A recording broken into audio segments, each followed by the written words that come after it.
আমরা যদি এই আসনটার ক্ষতি করে ফেলি তাহলে কোনো না কোনো ভাবে আমরাও ক্ষতিগ্রস্ত হব, কারণ দিন শেষে আমরা সবাই বিএনপি করি। কাজেই আর আমাদের এই ছোট ছোট ভুলের কারণে অন্য একটা রাজনৈতিক দল যখন প্রতিষ্ঠিত হয়ে যাবে তখন সেই প্রতিষ্ঠিত জায়গায় আমাদের সকলের টিকে থাকা কঠিন হবে। আমরা এখন বর্তমানে যেই দলের সাথে ইলেকশন করব সেই দলটা কিন্তু আমাদের মতন না। তারা যতই খাতির করুক না কেন, তারা জাতিতে অন্যরকম, তারা তাদের নিয়ম নীতির বাইরে যাইতেই পারে না। সুতরাং আমরা কেউই কিন্তু আমরা যদি কোনোভাবে ধানের শীষ শেরপুরের 3টে আসনে ধানের শীষকে জয় করতে না পারি তাহলে সবচেয়ে বেশি ক্ষতিগ্রস্ত হব আমি, আপনি, আমাদের সকল পরিবার, আমাদের সন্তানরাও। কারণ তারা দেখেন একটা বছর সময় পেয়েছে। আমি কোন দলের কথা বলতেছি আপনারা নিশ্চয়ই বুঝতে পারছেন। মাত্র একটা বছরে তারা পুরো বাংলাদেশের অবস্থাটা কি করেছে আপনারা দেখেছেন।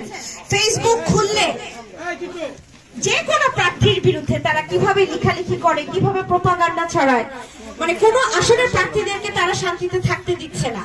তাহলে আমরা যদি তাদেরকে কোনোভাবে আমাদের মনের দ্বন্দ্বের কারণে তাদেরকে প্রতিষ্ঠিত করতে পারি, একদিন সেই ক্ষতিটা আমাদের সকলের হবে।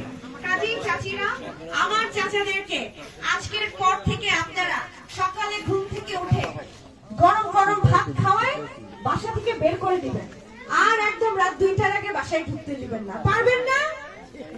ঠিক আছে তো?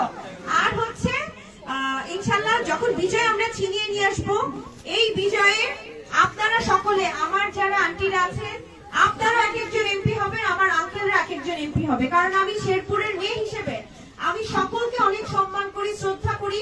ঠিক যেমনটা আমি আমার বাবাকে ভালোবাসি, আমি আপনাদের সকলকে ভালোবাসি। যেই কথাটা আমার কাছে মনে হয় নীতিবান, সেই কথাটা আমি সবার জন্য নীতিবান হিসেবেই রাখতে চাই। ন্যায় এবং নীতির বাইরে যে আমি কখনোই কোনো কাজ করতে চাই না। সকলকে নিয়ে আমি ইনশাআল্লাহ রাজনীতিটা করতে চাই, আপনারা যদি আমাকে সুযোগ দেন। আমি অনেক ছোট মানুষ হওয়ার পরে ভাগ্যক্রমে মহান আল্লাহ তাআলা আমাকে এত বড় দায়িত্ব কি কারণে, কি জন্য দিয়েছেন আমি জানি না। যেহেতু আমাকে দায়িত্বটা দিয়েই দিয়েছেন, আমি চাই আমি সকলের মন জয় করে চলতে। যদিও সকলের মন জয় করা অনেক কঠিন, কিন্তু তারপরে আমি চাই যে সকলকে সাথে নিয়ে, সকলকে সম্মান শ্রদ্ধা করে আমি, কারণ এই দলটা তো আমার থেকে আপনাদের হাজবেন্ডরা আরো বেশি দিন, অনেক দিন যাবত করছে, তাহলে তাদের চাওয়া পাওয়াটা কিন্তু আরো অনেক বেশি।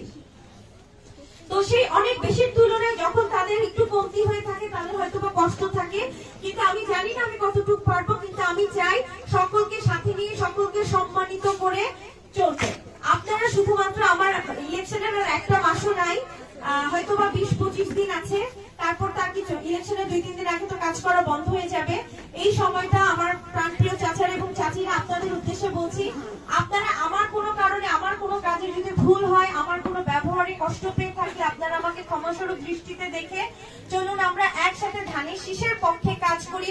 জনাব তারেক রহমান সাহেবকে একটা উৎকৃষ্ট একটা উৎকৃষ্ট ঘটনা হিসেবে ইতিহাসের পাতায়, বাংলাদেশের ইতিহাসের মানচিত্রে আমরা লিখে দেই যে 41 বছরের ইতিহাসে প্রতিবার ষড়যন্ত্রের কারণে যে আসনটা কখনো জিততে পারেনি, এবার জনাব তারেক রহমান সাহেব যখন প্রধানমন্ত্রী হবে তাকে আমরা প্রধানমন্ত্রীর মাধ্যমে প্রমাণ করে দিব যে শেরপুর সদর 1 আসনের মানুষ যদি একত্রিত হয়ে, ঐক্যবদ্ধ হয়ে কাজ করে, কোন রকম ষড়যন্ত্র সম্ভব না।